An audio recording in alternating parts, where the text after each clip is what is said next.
welcome to the Q. My name is Lisa Maroney. I'm the Director of Business Development for the town of Chelmsford. And I'd like to welcome back my Q hosts, Megan, Karen, and Jen. Hi, ladies. Welcome back.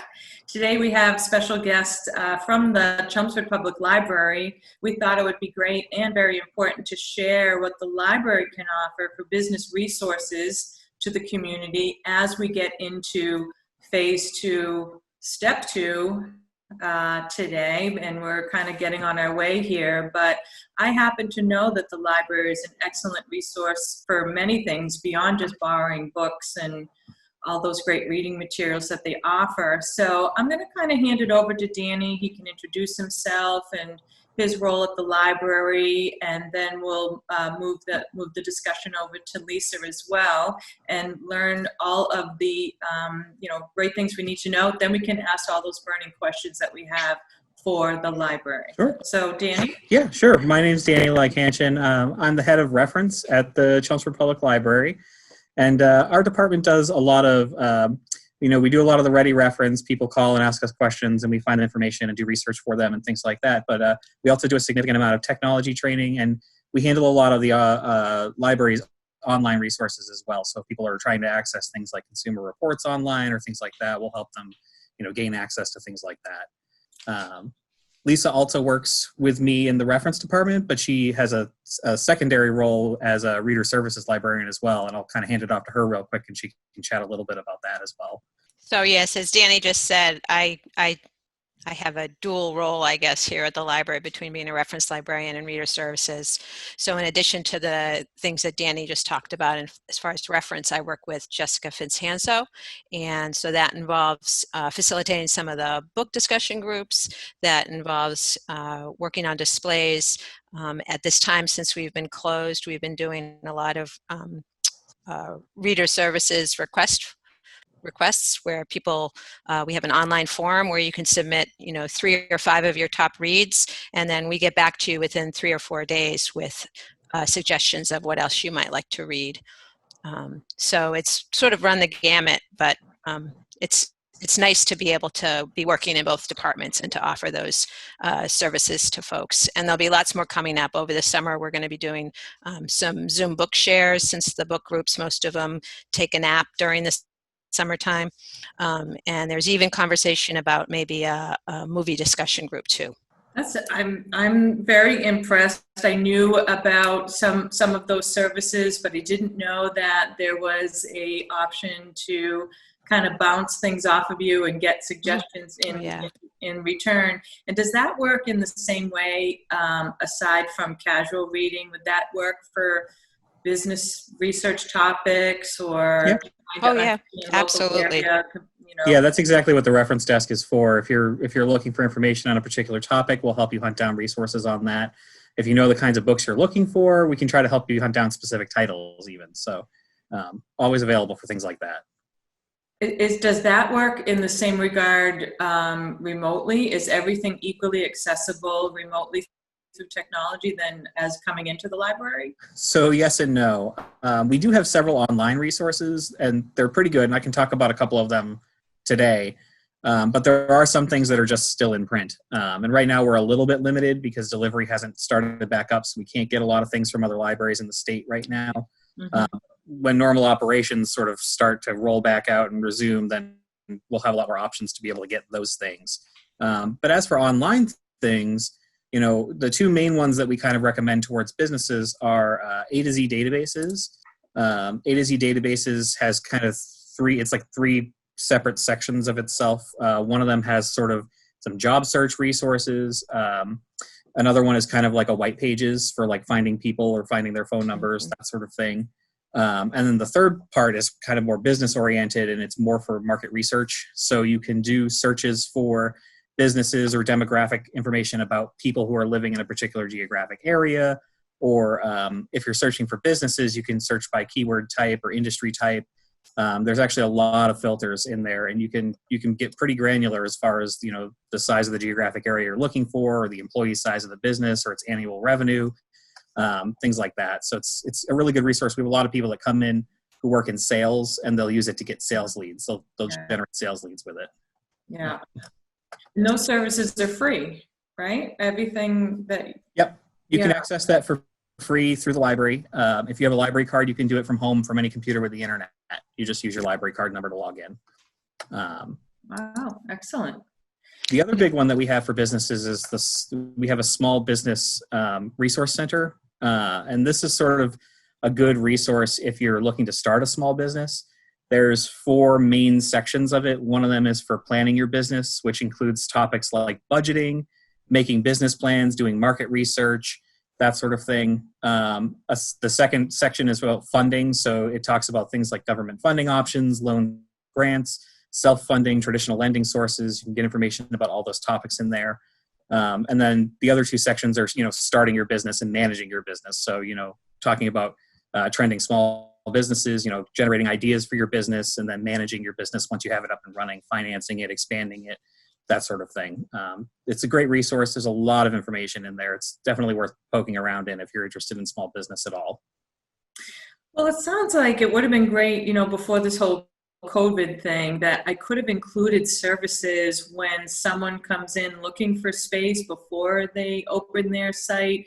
I've been trying to do a business welcome kit, but maybe something like that would have been excellent to put together, which we still can do. We're doing the permitting guide and things like that. And I think the library, these services are, excellent resource that might not be widely known. So we should continue the discussion after this. But and any of the other, Jen, you got any questions that you need? I do. So, all of this talk about referencing really has my interest piqued. I'm a little bit of a research geek myself, and I'm currently pursuing a master's degree, and so very heavily involved in, searching databases and reading journal articles and that sort of thing.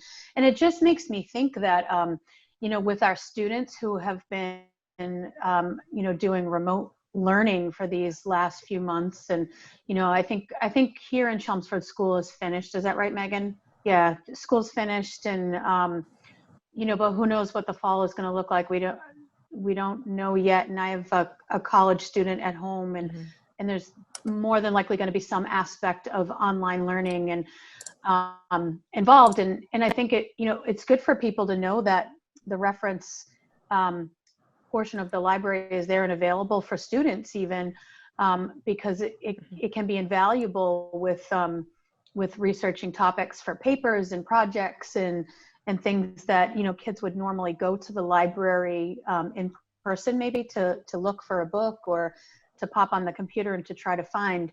I'm curious if there's a really good, is there good access to journal articles through the databases that you have? Just as I have access through my university's library, but also through the public library, I would assume there's that sort of thing. Yeah. Do you know what your school uses? Is it JSTOR or EBSCO or? EBSCO mostly, yes. EBSCO. Yeah. Okay. The state subscribes to Gale. Gale would be kind of the equivalent of like an EBSCO. JSTOR is a little bit more academic, but we have access to the Gale resources through the state. So there's actually quite a few academic articles or journal articles in there. You would find a lot of information in there. Small Business Resource Center is actually also provided by the state as part of that. It's through Gale as well. Yeah, that's great, because I know that journal articles can be a little bit difficult to get your hands on sometimes if you don't have full access through like a college or a university or something. So definitely helpful to know that. But I'm very intrigued by the opportunities that you have for folks that are interested in starting small business, and I know that's right up Lisa's alley. And And we've got a couple of more that could actually be useful for folks that are thinking of careers or career transitions as well. We've got one that's also a Gale product that's called Career Transitions, and that's split up into 4 different areas as well for both finding a job or discovering a new career. So that could also be the graduating senior or the senior to be. So in the find a job category, you can search for jobs, internships, apprenticeships, entry-level jobs. It has a component on how to write a resume, how to write a cover letter, tips and advice, and also practice interviews, sort of mock interviews and videos that are available. And in the career path, you have identifying career interests, which is just sort of, it's a self-assessment quiz, and there's no right answer, from questions like, do you want to build kitchen cabinets, to nitty-gritty things like, do you like filling out forms? And then it takes all that information, and then from there, it gives you a list of potential jobs. And in there, you can then explore those jobs. It'll give you the average annual salary range. It'll give you expectations for is there growth in that particular field or not. You also can match your current skills with new careers and see, so you can type in librarian and see what pops down, or you could type in engineer and see what pops down. And there's also a component for searching schools and programs, as well as jobs. So basically everything's self-contained within that database, and then you can, as all databases are, you can get really, really specific and hone way down, or you can branch out and go very, very broad. Yeah, and I think particularly useful not just for our students who have just graduated and maybe looking for jobs, but also other adults in the community that have been impacted by this pandemic and maybe are without jobs now. And, this is kind of the perfect opportunity to maybe make that career change that folks may have been thinking about, along the way. So all great resources. It does sound like complementary services to what Mass Hire, the one-stop center, and what Mass Hire does out of Lowell. Very similar, but different, and just complementary additional resources that way. I'd like to try to maybe hear from Karen what her thoughts are, because I know she's very active in all of the, Chelmsford community services and involvement. And so Lisa, I'm curious, how would a business go about getting their jobs listed in your database? We're Visiting Angels, we do senior home care, and we're always looking for caregivers. And is there a way for us to be part of your database? I don't know, because it's a Gale product. All I know is that when I was playing around with it this morning, it had been a while, is the jobs seem to be linked out to Indeed. Oh, okay. But I was only playing around with a couple of different, job categories, basically. So I don't know. We could definitely look into that for you and find out. But I don't know if anybody else besides Indeed is part of the database. But you basically put in your zip code, and then it just does a search for that particular job. Okay. We don't have a whole lot of control of the back end of these products, because the information that's in them is delivered by the companies that are making them. So A to Z, for example, their company delivers that information for us, but the job part of that, I know that they use like web crawlers to get information from job sites like Indeed. So that's where they're pulling from. They're pulling from like national sites of job listings, that sort of thing. We're on the national sites, and it's nice to know that when you're on a national site, it lands in your local library. So Karen, it very well might. Karen, if I do a search, say for what's a search term? What's a keyword term for your company? Senior home care. Senior home care. I'll do a search and I'll email you and let you know. All right. If you guys pop up. Okay. Thanks. You're welcome. That's great. So could I just ask what you're explaining from the Chelmsford Public Library, is that typical public library services, or is there something that Chelmsford does differently, or you make yourselves more available for a case-by-case support? It seems like some of this is standard public library stuff, but maybe not. Depends how Chelmsford wants to approach it. Yeah, so we do have a lot of resources that are kind of standard across a lot of libraries. Most of the Gale resources are available throughout libraries in the state. We also do subscribe to some resources that are Chelmsford specific.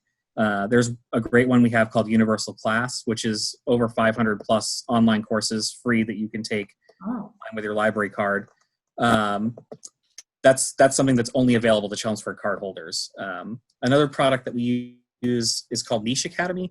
And they allow us to create online tutorials and then kind of deliver them to our community. The nice thing about Misha is that you don't need a library card to access it. You just need a link to the tutorials. So we can actually share that with anybody, anywhere in the world who has an internet connection. And we make most of our technology talks available through that platform, also online.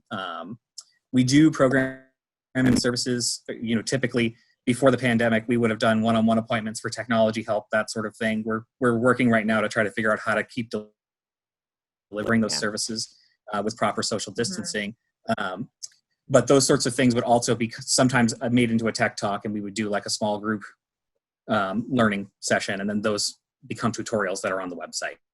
I'm hearing some similarities to, I know Chelmsford Telemedia does an awful lot of work that goes out through YouTube and the local channels, and then the work that you're doing, and it seems to be like a little bit of overlap in some ways. And is there a way to cross promote what you're each doing, or is that just different avenues of the tech talks versus the local media coverage types of things? And I'm thinking of my small business projects that I'm working on that are still in development, but maybe there's a way, and even Jen's work and other things that the municipality's doing, that we could put out some technical or something topic specific that helps educate our community as well as, promote local media. I'm not sure. Yeah. There is a little bit of cross promotion with Chelmsford Telemedia. I know that before the pandemic, again, they were filming a lot of our programs and making them available through their YouTube channel, and we do promote that, and we promote their YouTube channel fairly regularly. That's probably something that will be coming back around again. I try to put it into our marketing every month or 2 months or so, just to kind of remind people, hey, we've done all this great stuff. Go look at it. But there is a little bit of cross promotion there, and we're happy to work with other organizations in town and partner to be able to bring things to the community and provide resources for them as well. Yeah. Megan, anything you need to add in here? I know you've got a little stretch of children there of all age groups, so I'm sure you've relied on the library heavily at one point or another. Library has been a huge part of my life. It's been my savior. Story hours for my kids, drop-ins, just going to play there. I am so impressed with the Chelmsford Library. I grew up in Chelmsford.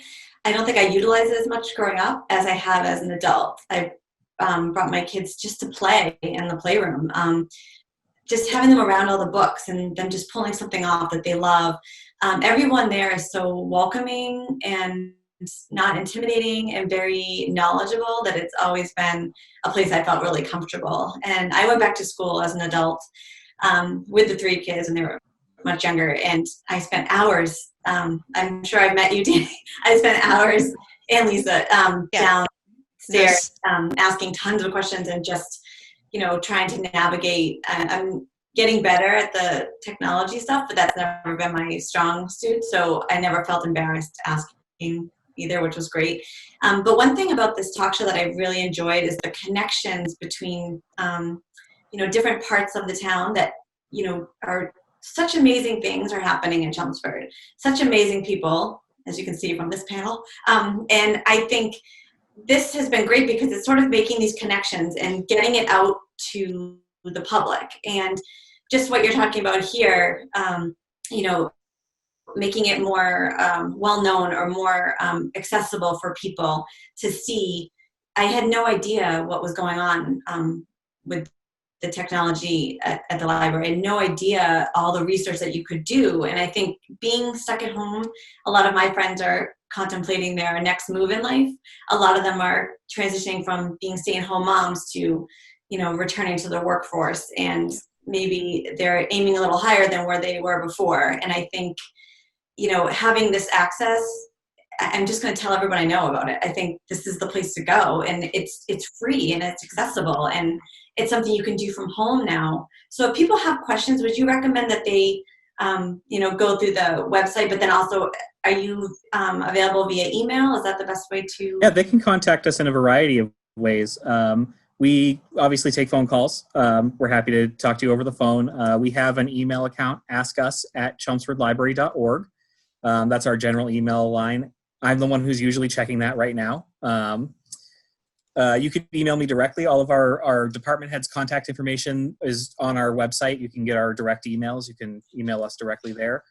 We've launched a new web chat service as well. So if you go to our website, there's a little ask us a question in the bottom corner, and that goes to the reference staff as well. And we'll talk to you live if we're, monitoring it. We try to monitor it at all hours that we're open.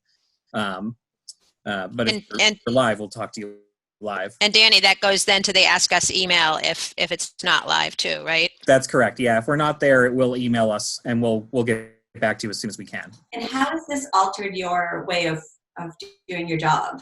This whole new way of this new normal that we have. I get a lot more questions by email than by phone. And it really hasn't really altered it all that much. It's just the way that people are contacting us and reaching out is a little bit different. The kinds of questions we're seeing are a little bit different, but for the most part, we're still, kind of getting those questions and answering them. So the process is still similar. Yeah, the library's adapted amazingly overnight, pretty much. Same with a lot of the other departments, but we all know how much the public relies on the library for many services. Some of them are very important to people, and some of them a little more casual, but we all appreciate exactly what you do every day, and I think we could probably talk to you for 2 hours and still have more questions. So I've learned quite a bit, and I really appreciate your time today. Hopefully you'll come back on again soon, and thank you so much. So until we have another episode of The Q, everybody keep writing down those questions, and we'll keep doing our episodes. And Lisa, if we can't answer those questions, I'm sure Danny at the reference desk can. Absolutely. got that right, Exactly. Karen. One of us will. Reach out anytime, folks. Take care. Thank you very much. Thank you. Thank you. Bye-bye. Bye.